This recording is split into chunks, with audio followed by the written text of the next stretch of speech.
ఈరోజు మన కార్యక్రమానికి ఒక ప్రత్యేక అతిథిగా విచ్చేసిన మా డైరెక్టర్ బుచ్చిబాబు గారిని సాధారణంగా వేదికపైకి రావాల్సిందిగా రిక్వెస్ట్ చేస్తున్నాము. బుచ్చిబాబు గారు ఉప్పెన అనేటువంటి సినిమాతో బ్లాక్ బస్టర్లో ఉప్పెనే క్రియేట్ చేశారు. అండ్ ఇప్పుడు పెద్ది సినిమా కోసం అందరూ వెయిటింగ్లో ఉన్నారు. చికిరి చికిరి స్టెప్పులు వేసి కొంతమంది నడుములు కాళ్ళు పట్టేసి ఉన్నాయి. మరి మా బుచ్చిబాబు గారిని ఈరోజు మాట్లాడే ముందు ఒకసారి ఆ స్టెప్ వేయవలసిందిగా. లేదు, ఊరికే మీరు మాట్లాడండి. అందరికీ నమస్కారం అండి.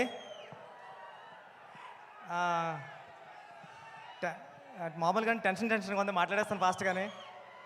హరిశంకర్ సార్, మీరంటే నాకు చాలా ఇష్టం.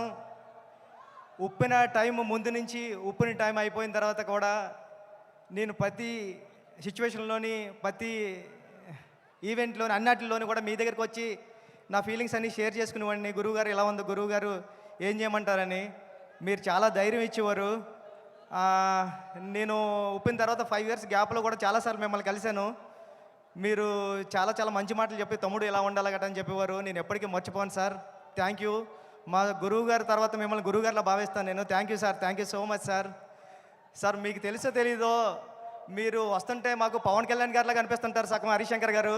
మీ బాడీలో 50% కళ్యాణ్ గారు ఉంటారు. థ్యాంక్ యూ అండి. ఏమండి, నేను పుట్టింది పిఠాపురంలోని. కళ్యాణ్ గారు మా ఎమ్మెల్యే గారు. ఇక్కడ ఉన్న వాళ్ళు చాలామందికి అదృష్టం ఉందా లేదా కానీ నాకు మాత్రం అదృష్టం ఉంది. మా ఎమ్మెల్యే గారు కళ్యాణ్ గారు అని చెప్పుకునే అదృష్టం.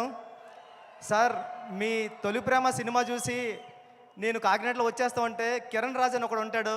ఆడు state 3rd rank 4th rank వచ్చింది ఇంటర్మీడియట్. ఆడిని ఎప్పుడు క్లాసులో అదొక క్లాస్ చూసి వాళ్ళు అంటే ఈడు ఏంట్రా బాబు స్టేట్లోనే 3rd ర్యాంకు ఈడు టాపర్ అని చూస్తుంటే ఆడే మీ సినిమా చూసి తొలి ప్రేమ సినిమా చూసి ఏం చేశారా అని మిమ్మల్ని అమేజింగ్గా చూస్తూ ఉంటే ఓహో ఈడికన్నా పెద్దోడు అవ్వాలంటే డైరెక్టర్ అవ్వాలని నిర్ణయించుకున్న రోజు సార్ అది. ఈడికంటే పెద్దోడు అవ్వాలంటే ఆడు తొలి ప్రేమలో లిరిక్ పాడాడు సార్. అంటే నన్ను థియేటర్లో అందరూ ఎలా లెగిసిపోయింది సార్.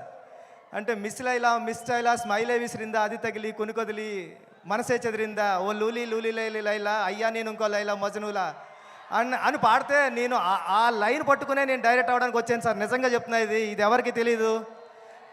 ఈడికన్నా పెద్దోడు అవ్వాలి కిరణ్ రాజు గారి కన్నా అంటే నేను డైరెక్టర్ అవ్వాలని ఫిక్స్ అయ్యాను సార్. సార్, మీ గబ్బర్ సింగ్ సినిమా చూసినప్పుడు నేను సెట్కి వచ్చా, హరిశంకర్ గారు సెట్కి వచ్చాం. అప్పుడు మా గురువు గారు సినిమా షూటింగ్ జరుగుతుంది పక్కన. వస్తే హరిశంకర్ గారు మాస్క్ కట్టుకుని ఉన్నారు. కెవ్వు కేక సాంగ్ జరుగుతుంది సార్. ఎవర్రా మీరు అన్నారండి. నేను మా ఫ్రెండ్ అన్నామండి, సుకుమార్ గారు అసిస్టెంట్లు అనకుండా మేము కళ్యాణ్ గారి ఫ్యాన్స్ అన్నామండి. పక్కన నుంచి చూడండి రా అయితే అన్నారండి. అంటే కళ్యాణ్ గారి ఫ్యాన్స్కే అంత గౌరవం ఇస్తారు సార్ ఆయన. Thank you sir. ఈ సినిమా చాలా పెద్ద హిట్ అవ్వాలని మనస్ఫూర్తిగా కోరుకుంటున్నాను. నేను పిఠాపురాన్ని పుట్టిన నేను ఉప్పిన మైత్రిలోనే తీశాను. మైత్రి మూవీ మేకర్స్కి అందరికీ, రవి గారికి నవీన్ గారికి కూడా చాలా పెద్ద పెద్ద థ్యాంక్స్ అండి. శ్రీలీల గారికి, అందరికీ, రాశికన్నా గారికి, అందరికీ సినిమా పెద్ద హిట్ అవ్వాలని మనస్ఫూర్తిగా కోరుకుంటున్నా. నేను చరణ్ సార్కి చెప్పాను సార్, ఇలా ఈవెంట్కి వెళ్తున్నాను సార్, షూటింగ్ కొద్దిగా ఫాస్ట్గా అవగొట్టి వెళ్తాను సార్ అంటే ఫాస్ట్గా అని చెప్పారు సార్. అంటే చిరంజీవి సార్ గురించి ఎలా మాట్లాడుతుంటారో మీ గురించి మాట్లాడినప్పుడు ఆ చరణ్ సార్ వైపు చూస్తుంటే అదొకలా అంటే మీరు పక్కనే ఉంటే ఎలా వింటుంటారో అలా చెప్తూ ఉంటారండి. చెప్పారు సార్ చాలాసార్లు. నేను మా నాన్న నుంచి చిరంజీవి నుంచి ఎంత నేర్చుకున్నానో, చిరంజీవి గారి నుంచి కళ్యాణ్ గారి నుంచి అంతకు 100 రెట్లు నేర్చుకున్నాను రా, ఇది చెప్పు అని చెప్పారు sir. Thank you sir, thank you so much sir. ఎప్పుడు ఇన్స్పైర్ చేస్తున్నందుకు థ్యాంక్ యూ సార్. వస్తాది చాలా పెద్ద హిట్ అవ్వాలని మనస్ఫూర్తిగా కోరుకుంటాను సార్. ఆల్రెడీ టెన్షన్గా ఉందా sir. Thank you sir, thank you. టెన్షన్లో ఉంటేనే మీరు ఇంత బాగా మాట్లాడితే టెన్షన్ లేకపోతే ఎలా మాట్లాడతారు? బుచ్చిబాబు గారు, thank you so much. Straight from Pithapuram మాట్లాడే